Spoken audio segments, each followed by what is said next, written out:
नमस्कार दोस्तों, स्वागत है। आप सभी का कैसे है? आप सभी उम्मीद करता हूं कि आप लोग ठीक होंगे, मस्त होंगे। आज की इस वीडियो में मैं आप लोगों को यह बताने वाला हूं कि हनुमान जी की कथा सुनने से क्या-क्या लाभ होते हैं। आइए, वीडियो को शुरू करते हैं। मंगलवार को अंजनी पुत्र हनुमान जी का उपवास। सच्चे मन से पूजा और व्रत कथा कहने और सुनने से हनुमान जी विशेष कृपा प्राप्त होती है और सभी कष्ट दूर होते हैं। हनुमान जी का व्रत रखने वाले को हर मंगलवार इस कथा का पाठ करना चाहिए। हनुमान जी को पराक्रम, बल, सेवा और भक्ति के आदर्श देवता माने जाते हैं।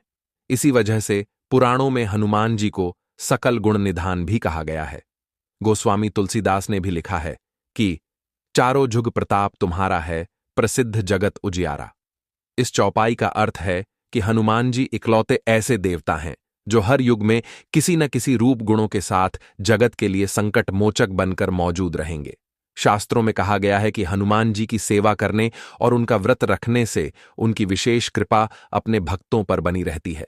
हनुमान जी का व्रत करने से कुंडली में मौजूद सभी ग्रह शांत हो जाते हैं और उनकी असीम कृपा प्राप्त होती है। अपने भक्तों पर आने वाले हर संकट को हनुमान जी दूर करते हैं। संतान प्राप्ति के लिए हनुमान जी का व्रत फलदायी माना जाता है। इस व्रत को करने से भूत प्रेत और काली शक्तियों का प्रभाव नहीं पड़ता है।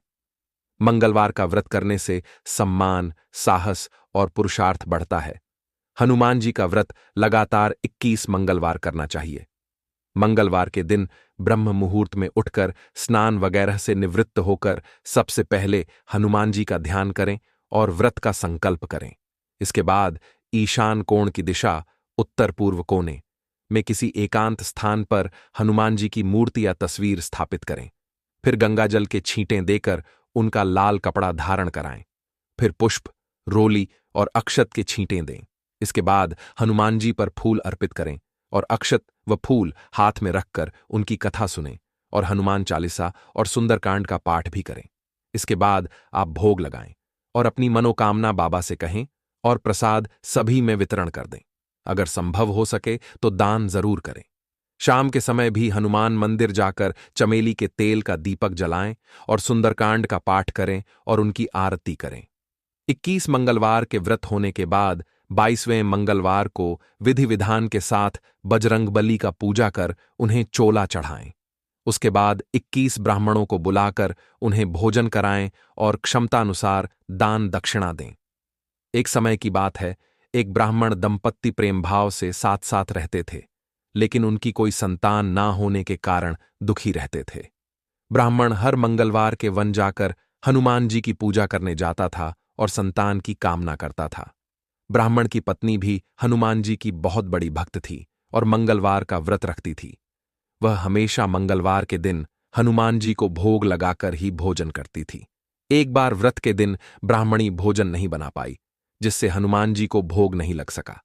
तब उसने प्रण किया कि वह अगले मंगलवार को हनुमान जी को भोग लगाकर ही भोजन करेगी।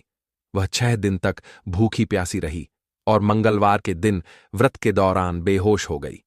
ब्राह्मणी की निष्ठा और लगन को देखकर हनुमान जी बहुत प्रसन्न हुए और आशीर्वाद के रूप में एक संतान दी और कहा कि यह तुम्हारी बहुत सेवा करेगा। संतान पाकर ब्राह्मणी बहुत प्रसन्न हुई और उसने बालक का नाम मंगल रखा।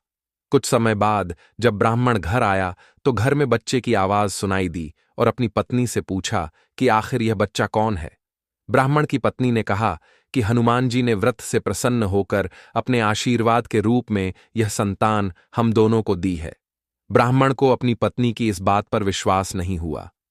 एक दिन जब उसकी पत्नी घर पर नहीं थी तो ब्राह्मण ने मौका देखकर बच्चे को कुएं में गिरा दिया। जब ब्राह्मणी घर लौटी तो उसने मंगल के बारे में पूछा।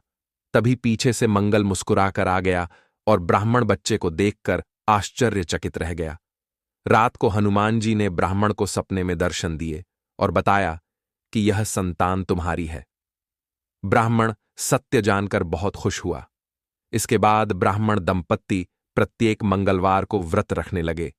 शास्त्रों के अनुसार जो भी मनुष्य मंगलवार व्रत और कथा पढ़ता या सुनता है, उसे हनुमान जी की विशेष कृपा प्राप्ति होती है। सभी कष्ट दूर होते हैं और हनुमान जी की दया के पात्र बनते हैं। तो मित्रों, आपको यदि ये कथा अच्छी लगी हो तो वीडियो को लाइक करें और साथ ही हमारे चैनल को सब्सक्राइब जरूर करें। जय श्री राम। धन्यवाद।